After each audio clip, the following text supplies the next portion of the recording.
Hello and welcome to Bags of Action. My name is Pete and this is a 5-minute Bags of Action review of My Spy from 2020. Here's the premise of this Amazon original movie.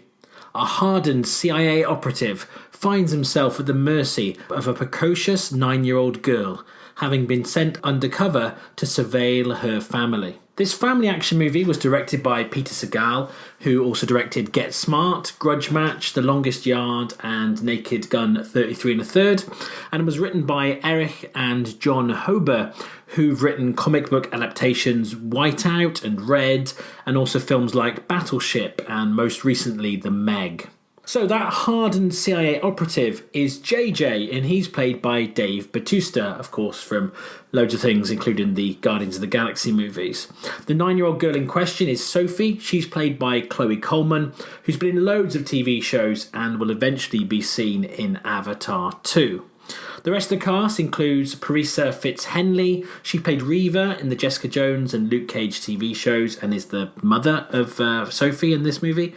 Kristen Schaal, who's been in loads of TV and has done heaps of voice acting, including the Toy Story movies and a ton of TV animation, and she's soon to be seen in Bill and Ted Face the Music on the big screen too.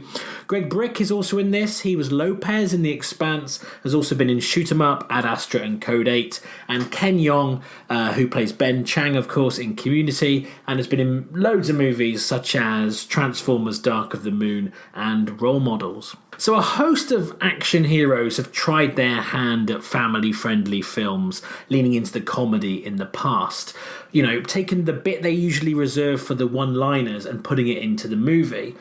Putting Bautista alongside a 9-year-old girl as the two main characters of a movie made me think of Dwayne Johnson in The Game Plan or Tooth Fairy. But in many ways, this film feels much closer to an old Arnie classic, Kindergarten Cop. Like in that movie, the stakes, the peril, and the action elements feel real, to a point, and could easily be at home in a non-family movie. This film starts with an undercover operation, which is really well played. You know immediately that this is a comedy, but you also know that JJ can really handle himself. Having Ken Jeong as his boss and Kirsten Schaal as the text person helps cement the fact that this will be played for laughs too. Once JJ goes undercover and meets Sophie, this could easily have gone off the rails, but it didn't. One of the reasons for that is that they made sure that the case itself still had traction throughout the film. It wasn't just a setup to put the main character in the place the story needed him or to make him a fish out of water. It was running in parallel, and that made it really strong. The second reason this film worked is the performance of Chloe Coleman. Casting child actors is hard to get right, and she could easily have come across as too cutesy or too clever, but her performance was spot on. You cared about her and empathised with her. In fact, the casting across this whole movie is pretty impeccable, and it was good to see Bautista carry a film so well too. Is this film predictable? Yeah, very much so, but that's part of its charm. I loved the way that Bautista's character had flaws.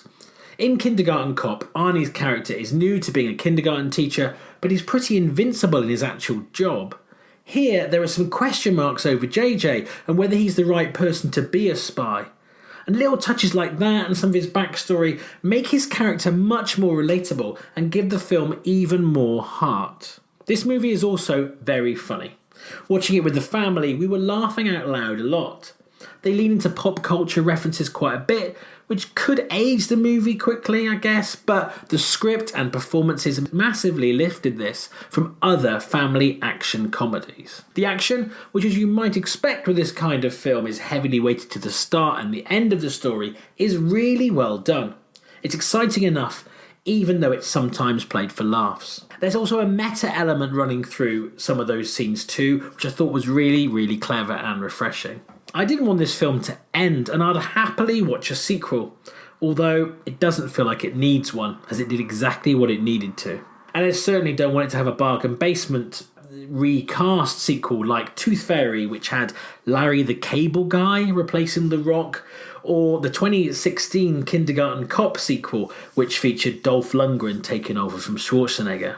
IMDb has tagged this as an action family comedy, and it ticks all three of those boxes brilliantly. It's a really deftly handled movie. I went into this with quite low expectations. It was going straight to Amazon, and I was fueled by the disappointment of Stuber, which I really wasn't that keen on. But I ended up absolutely loving it. As a family movie, this sits alongside Kindergarten Cop for me as a classic of the action comedy family subgenre. So with all that taken into account and with a big smile on my face, I'm going to give My Spy 4 bags of action out of 5. And I would highly recommend seeing it, particularly if you've got a family. Now, have you seen My Spy? Do you agree with my assessment of it? Feel free to comment below or get in touch with us via email, Facebook, or on Twitter. We have new episodes coming out weekly alongside our full-length podcast with my co-host and occasional special guests. And don't forget to give us a like and to subscribe to the channel, and so you don't miss any episodes, hit that bell so you get notifications too. Thanks for listening.